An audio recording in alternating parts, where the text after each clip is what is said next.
The waves crashed violently outside our honeymoon suite, but the real storm was inside my chest. 3 days after vowing forever, I stood frozen in a dim resort office while 2 strangers in dark suits slid a tablet toward me. On the screen, my husband, my Adrian, smiling in a tuxedo beside a glowing bride. Not me. Swipe, another bride. Swipe, another. Each photo a fresh wound. The older man's voice cut through the silence like ice. Mrs. Sophia, every one of these women married your husband, and every single one vanished after the honeymoon. My knees buckled, because right now, Adrian was waiting in the lobby, smiling that gentle smile, and I had no idea if I was his wife or his next ghost.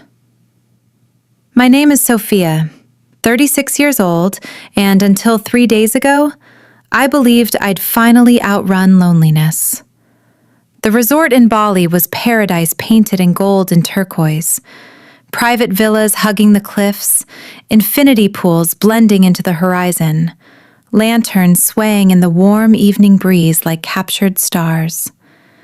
Adrian and I had arrived that afternoon, still buzzing from the small courthouse wedding back home. No big ceremony, just us, a judge, and promises that felt unbreakable. He'd held my hand the entire flight, whispering how this trip would be our real beginning. I believed every word.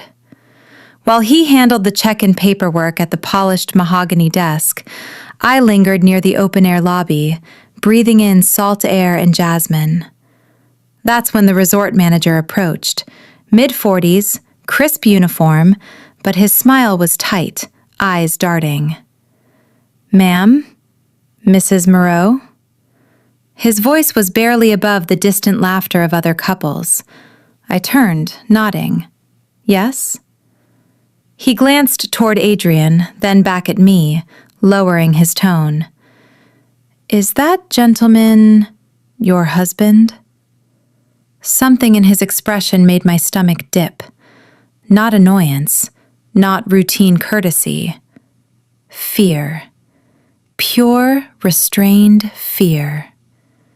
"Yes," I said, forcing lightness. "Just got married." He swallowed visibly. "Then I need you to come with me, right now. Please." My first thought, booking error, overbooked suite, payment glitch, something mundane. I followed him through the glittering lobby, past honeymooners toasting with champagne, down a quiet corridor lined with teak doors. The noise of celebration faded behind us. He opened a plain door marked "Staff Only" and ushered me inside. The door clicked shut. 2 men waited in the small office, not resort staff. Dark suits, clipped hair, the kind of stillness that belongs to people who carry badges. One sat behind a desk, the other stood near a window overlooking the black ocean. No greetings, no small talk. The seated man gestured to the chair opposite him. "Mrs. Sophia Moreau, please sit." I didn't want to, but my legs moved anyway. He placed a tablet on the desk and tapped the screen awake. The first image hit like a slap. A wedding photo. A bride in lace, beaming. Beside her, Adrian. Same smile, same suit, same tilt of the head I'd fallen for. That's my husband," I whispered, pointing stupidly. No reaction. He swiped. Another bride. Different dress, different venue, cobblestone church, autumn leaves. Same groom. Swipe. Beach ceremony, tropical flowers. Same man. Swipe. Courthouse, city hall, vineyard. 5, 8, 12. My pulse roared in my ears. The room felt smaller, air thinner. "This isn't possible," I managed. The older man, gray at the temples, calm voice, met my eyes. "We wish it weren't, Mrs. Moreau." My hands trembled on the table. What does this mean?" "Every woman in these photographs married the man you married. They honeymooned. Then they disappeared." The word landed heavy. Disappeared. "No bodies," he continued evenly. "No crime scenes. No official missing persons reports that went anywhere. They simply ceased to exist after those trips." The younger one leaned in slightly. "They were all independent, financially secure, no close family looking too hard. Perfect for someone who needs them gone quietly." My vision blurred at the edges. "You're wrong. He's outside, right now. He loves me." A long silence. Then the older man said softly, "That's precisely what the others told us too." He tapped the tablet again. New images filled the screen. Not weddings this time, but fragments of lives that ended too cleanly. Airport selfies with Adrian's arm around smiling women. Beachside cocktails raised in toast. Hotel balconies at sunset, captions like, "Happily ever after starts here." Every photo radiated joy, the kind that makes strangers comment, "couple goals." Then the files opened wider. No social media after the honeymoon dates. No credit card activity. No family posts asking, "Have you seen her?" Official missing persons reports either never filed or quietly closed for lack of evidence. It was surgical, as if these women had chosen to erase themselves. The older officer's voice stayed level, almost gentle.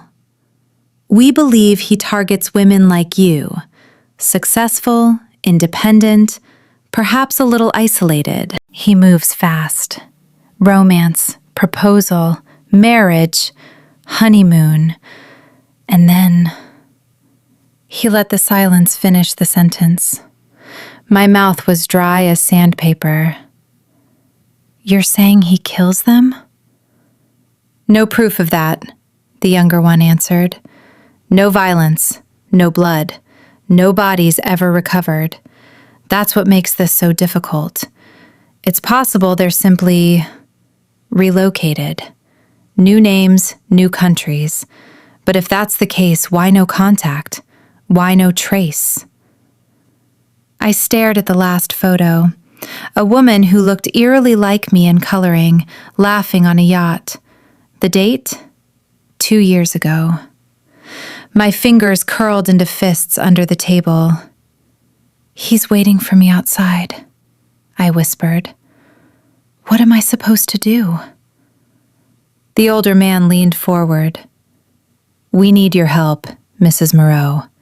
Act normal. Do not confront him.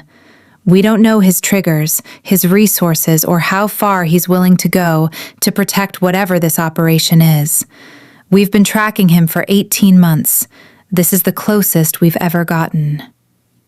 They slid a plain white card across the desk, a phone number, nothing else. "If you feel threatened, even for a second, call. We have people here. Discreet." I took the card, slipped it into the inner pocket of my purse, where my wedding rings caught the light and suddenly felt like shackles. They opened the door. The hallway seemed longer now, colder. Music from the lobby drifted in like a cruel joke. I forced one foot in front of the other. And there he was. Adrian stood near a pillar of flowering frangipani, phone in hand, looking relaxed in linen shirt and rolled sleeves. When he saw me, his entire face softened, the same warm, boyish grin that had made me say yes 3 days earlier. "There you are," he said, voice low and fond. "I was starting to worry. Everything all right?" I swallowed the scream rising in my throat. "Just a mix-up with the room reservation. They needed my signature on something." He chuckled, soft and easy. "These fancy places, always something." His arm slid around my shoulders, familiar, protective. My skin prickled under the touch. Was this rehearsed affection? Muscle memory from a dozen other honeymoons? We walked toward the elevators. The mirrored doors reflected us back, a perfect newlywed couple. His hand rested lightly on my lower back. I could feel my pulse hammering against his palm. Inside the elevator, he studied my face. "You're pale, love. Jet lag catching up?" "Maybe," I lied. "Or the heat." He pressed the button for our floor.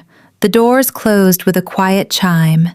In the small space, his cologne wrapped around me, sandalwood and citrus, the same scent I'd once buried my face in and thought, safe.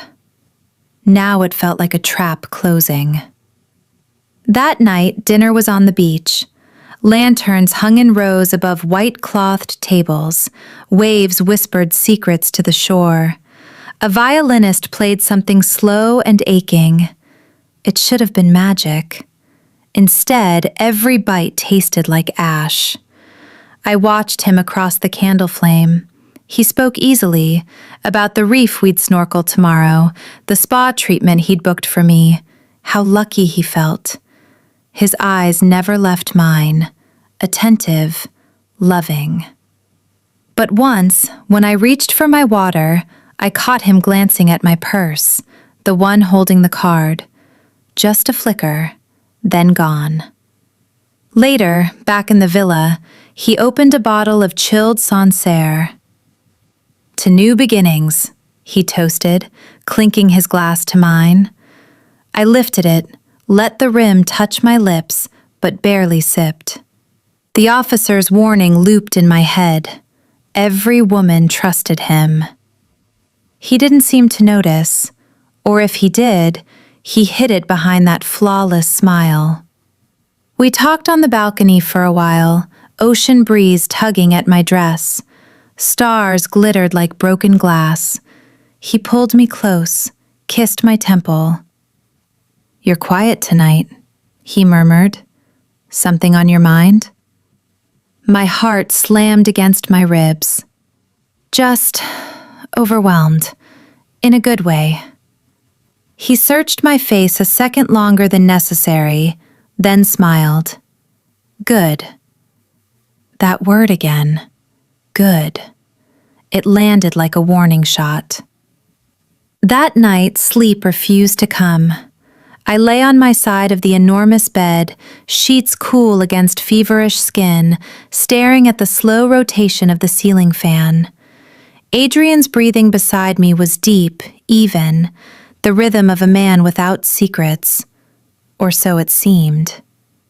Every few minutes my eyes flicked to the balcony doors, left cracked open to let in the night air. Moonlight sliced across the tile floor in silver bars. I kept replaying the officers' faces, the tablet photos, that one word, disappeared. Around 2:07 a.m., I checked the glowing digits on the nightstand. The mattress dipped slightly.